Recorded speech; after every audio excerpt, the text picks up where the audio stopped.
婚宴的模式啊，其实是我们两个一起讨论的，对，因为我们两个也跟家里聊过，然后大家都喜欢比较简单一点的，然后就是希望就是请身边的好朋友，然后家人来就吃饭，简简单单的这样子就好，好像还真没吵架哎，对，那是我觉得最激烈的大概就是说，因为我们还要准备婚礼，同时我们两个也在工作，然后同时又在照顾宝宝，然后很多事情挤在一起。我觉得最多的时候就是说，您这个快点，人家在等你，你赶快决定好不好？就是会催促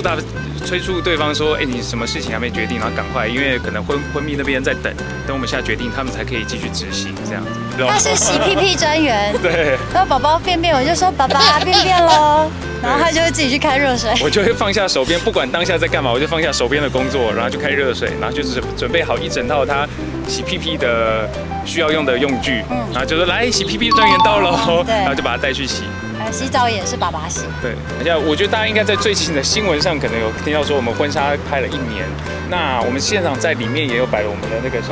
婚纱本。那因为我们2个人其实最早开始认识的时候，就是因为喜欢很多的户外活动，然后我们喜欢潜水，然后后来我们也一起去滑雪，然后等到要拍婚纱的时候，我们就觉得说，我们想要拍出一个是属于我们自己的婚纱，所以呢，就二话不说，2个人都觉得那就把我们的兴趣一起加进去。但因为刚好我们的兴趣一个是滑雪，一个是潜水，就等于是一个夏天，一个是冬天，所以呢，我们在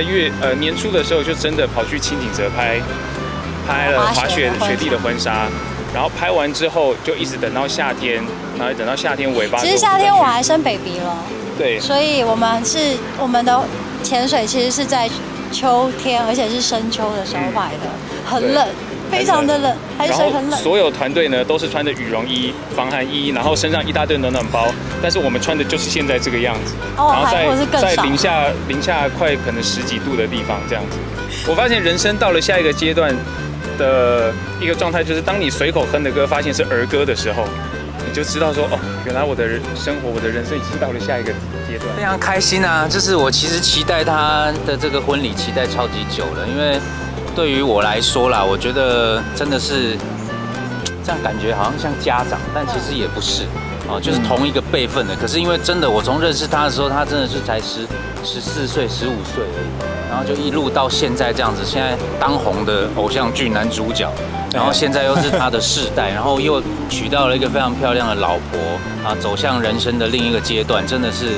很开心，很开心。他真的是我们5、6团体当中年纪最小的，然后期盼这一天到来，也期盼了很久。然后看到梦哲现在一切都非常的顺利，很幸福。然后在今天这个时间点呢，有这个可爱的小朵 Ring， 对不对？然后还有梦姿陪伴着梦哲走人生接下来的每一步，我们都觉得很幸福跟很祝福。然后希望梦哲可以赶快加油，好不好？有1就可以赶快有2，有2就可以有3。红包今年的景气，我都不知道他们啊，他们饥饿游戏，然后又有新节目，怎么一聊到这个话题，你都眉头就深锁？因为毕竟我是做幕后工作的，你知道，感触很深，你知道吗？一个开口。对。